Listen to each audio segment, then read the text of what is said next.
Assalamualaikum semuanya, kembali lagi bersama aku Dim Pak Dim Hey alias Adim. Seperti biasa kita akan nge-react berita politik yang paling panas sampai ke yang paling dingin. Let's go, maka dari itu langsung aja kita react ya guys ya. Ada kabar baru apa nih sekarang ya? Menurut gue ya, rakyat kita tuh gak usah diajarin soal sabar. Kita udah sangat sabar kok hidup menjadi warga negara Jalur Indonesia. surga Ya. Jalur surga via WNI. Harga pangan mahal, orang masih pengen upaya buat masak sendiri. Harga sekolah mahal, mereka berusaha nyari side job, kerja tambahan untuk nyekolahin anaknya. Lapangan pekerjaan dikit, mereka masih pengen ngojol. Rakyat itu sabar gitu. Kalau misalnya kita berkaca ke Nepal, kita berkaca ke Serbia, udah turun presidennya hari ini. Tapi rakyat itu Waduh. sabar. Nah udah sabar, masih kita dikata-katain Londo, ireng, Waduh. dasmu. Waduh. Nye. Itu yang akhirnya tar dulu musuhnya kekuasaan ini siapa? Rakyat bukan dong gitu. Pernyataan presiden yang ya kalau lo nggak suka, lo nggak happy hidup di Indonesia, keluar saja Ya. dari Indonesia. Apa yang pengen lo sampaikan? Masalahnya pas pengen pergi harga tarif WNI dinaikin. Jadi sekarang harga tarif WNI itu naik 5 kali lipat apa masalah? Meninggalkan Indonesia aja susah ya. Itu maksudnya. Inilah ketika negara gagal melihat akar masalah. Negara lupa bahwa dari awal tagar kabur aja dulu, tagar Indonesia gelap, itu hadir nggak ujuk-ujuk datang kita ngatain lu gelap gitu. Itu datang dari ekspresi kekecewaan. Kita melihat Raja Ampat ditambang, PPN mau dinaikin, Iya. BBM naik, penangkapan tahanan politik di mana-mana. Terus kita udah pakai cara damai lewat media sosial, lewat kamisan, naik dikit lagi lewat aksi, ujung-ujungnya ditangkep. Terus kita mau ngapain lagi nih? Kita udah ngelakuin semuanya, lo bayar pajak udah, bersuara udah, aksi udah. Terus lu mau kita ngapain lagi? Lu masih nggak berubah kan? Udah kabur aja. Kan akar masalah di situ. Ya. Nah, tiba-tiba negara melihat orang yang punya ekspresi kecewaan ini sebagai orang yang ibaratnya mungkin pengecut gitu, mungkin penakut atau mungkin tidak cinta Indonesia, dan ini nggak nyambung. Semoga aja ya kedepannya rakyat kita menjadi lebih makmur dan sejahtera ya. Amin, kita doakan aja. Let's go, kita lanjut.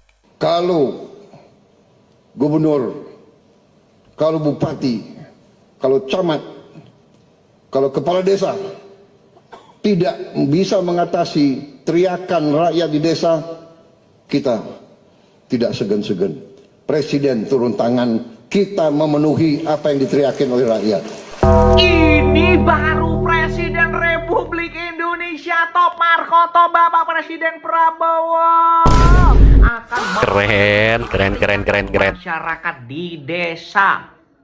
Kalau gubernur nggak ada kerjanya, bupati wali kota nggak ada, kepala desa camat nggak ada.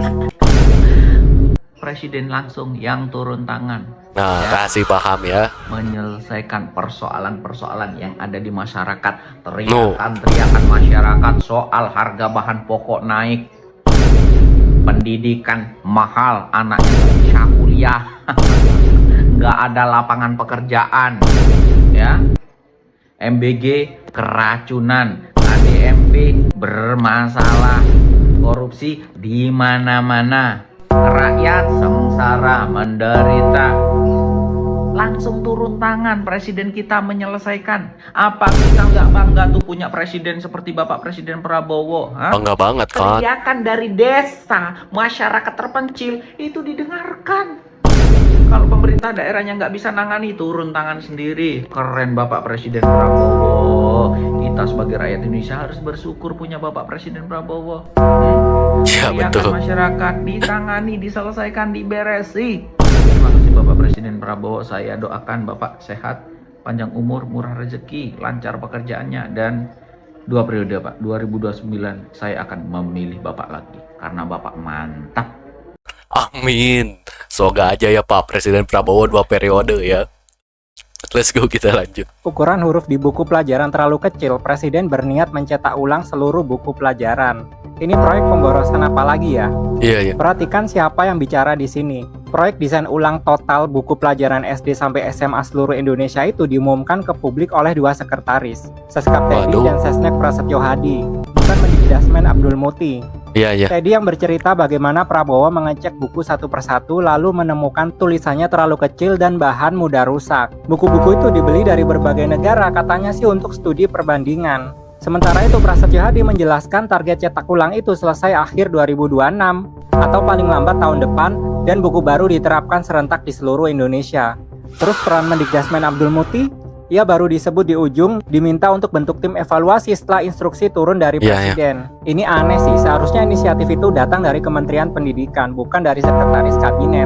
Aku jadi curiga. MK bilang MBG tidak boleh diambil dari dana pendidikan. Sekarang dana pendidikan mau diotak-atik lewat proyek percetakan. Ini parah sih, Waduh. masih anget banget loh. Baru juga 1 minggu lalu MK bilang begitu, udah cari alternatif menguras dana pendidikan. Share biar yang lain Waduh. tahu, aku bikin edukasi politik. Bingung mau gimana lagi nih.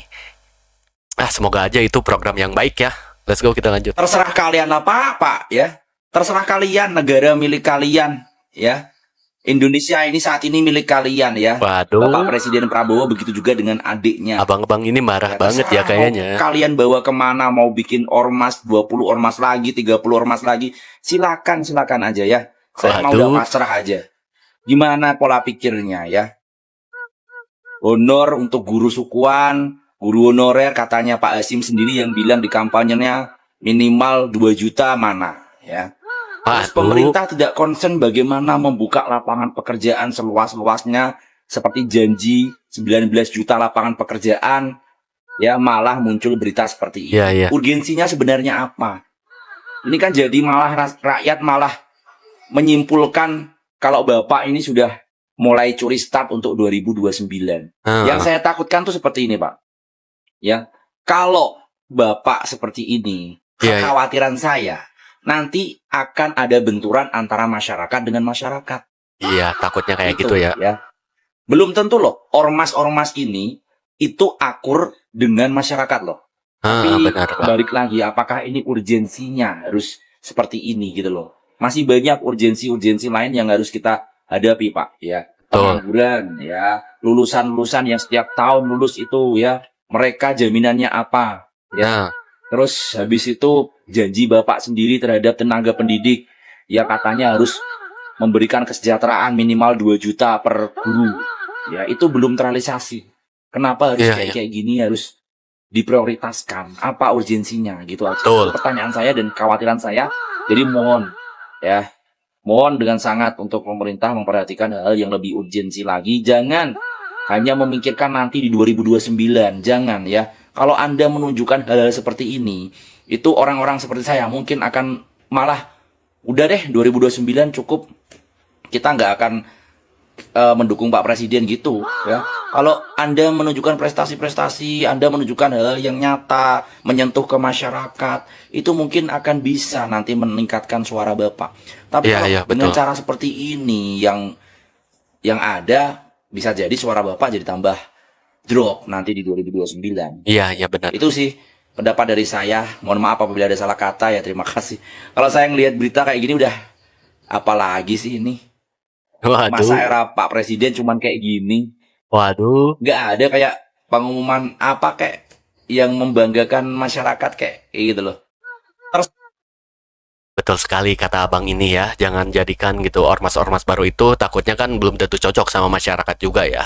Ya semoga aja lah kedepannya lebih baik lagi ya. Let's go, kita lanjut. Oke, apa guys? Saya keluar guys, saya mau tukar guys. Ya, jeruk bang. Jeruk sama susu 3.000 ya. 3.000 kakek. Kalau jeruk tuh bang. Jeruk tok 1.000. Waduh. Oke guys, sendiri dulu. Tukar. Pan nih, Pentol, guys. siswa di Madura Jatim tukar menu MBG dengan pentol cilok. Sebu. Parah banget nih. Sebu. Iya bang. Disen pada kresek no. Gimana no? Waduh. Lu uncum ya. Oke guys, yang Bapak Presiden Prabowo harus tahu video ini. Waduh. Tuh lihat Pak, siswa-siswa di Madura Jawa Timur barter menu MBG dengan cilok Pak. Waduh. Tuh ada jeruk, ada susu ditukarkan dengan cilok. Itu menggambarkan bahwasanya anak-anak sekolah sebenarnya tidak terlalu membutuhkan MBG. Karena apa? Kebanyakan siswa itu sekarang sudah mampu. Jadi rumahnya makanannya udah banyak, udah bergizi, orang tuanya mampu memenuhi. Kalau memang MBG tujuannya memberikan gizi kepada anak-anak miskin, ya udah fokus ke anak-anak miskin, anak-anak yang nggak mampu diberi uangnya atau diberi makanannya, tapi jangan lewat SPPG karena SPPG itu nggak tepat sasaran Pak. Banyak sekolah-sekolah yang sebenarnya mampu, SPP-nya mahal, sekolahnya diantar mobil, aduh Iya, iya. MBG nggak layak Pak ya. MBG itu ditutup aja, diselesaikan aja Pak, nggak usah MBG Pak. Waduh, iya. Uang duit tuh ngenakin yang punya SPPG tambah kaya. Yang saya pikirkan itu pedagang ciloknya nggak rugi ya. susu, jeruk. Nanti dimakan sama abangnya atau sama caca-caca itu. Rugi kali ya. Atau dimakan sendiri. Gimana menurut kalian? Komen. Bagaimana menurut kalian? Komen. Let's go. Gua nggak tahu kenapa semua program Presiden Prabowo yang dihujat adalah program yang tujuannya untuk rakyat kecil yang menyasar masyarakat bawah. MBG, Sekolah Rakyat, Koperasi Desa Merah Putih, dan lainnya. Mereka yang mencela ini naik mobil tanpa hambatan, makan dengan tenang tanpa perlu memikirkan hari berikutnya. Berkata kepada siswa tersebut, jika makanannya tidak habis bisa dibawa pulang agar makanannya bisa dimakan orang tuanya. Namun siswa ini jarang sekali membawa makanan tersebut ke rumah karena makanannya selalu habis. Mereka ini jarang sekali atau bahkan tidak pernah bersuara ketika kebutuhannya justru masih terbatas. Program ini manfaatnya tidak hanya perut kenyang dalam jangka pendek, namun investasi regenerasi masyarakat yang lebih baik. Masyarakat yang bisa bersaing lebih banyak tanpa harus ada sekat atau hanya segelintir orang yang menikmati kekayaan negara. Mereka bisa memiliki kesempatan yang sama, hak yang sama untuk Indonesia yang lebih baik. Cair. Sudah baca berita artikel ini? Survei dari IDM menyatakan 81,5% rakyat Indonesia menyatakan puas dengan hasil kinerja Presiden Prabowo. Saya puas banget, Pak. Hasil surveinya harusnya 100%. Biar puas banget gitu ya. 1000% malahan saya, Survei Pak. itu siapa? Terus Saya puas kapan banget dengan kinerja Presiden dibuat Prabowo. survei?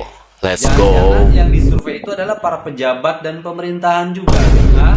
Waduh. Ayo, kita buktikan apakah benar hasil survei kinerja pemerintah mencapai 81,5% dengan menyatakan puas. Silakan komentar.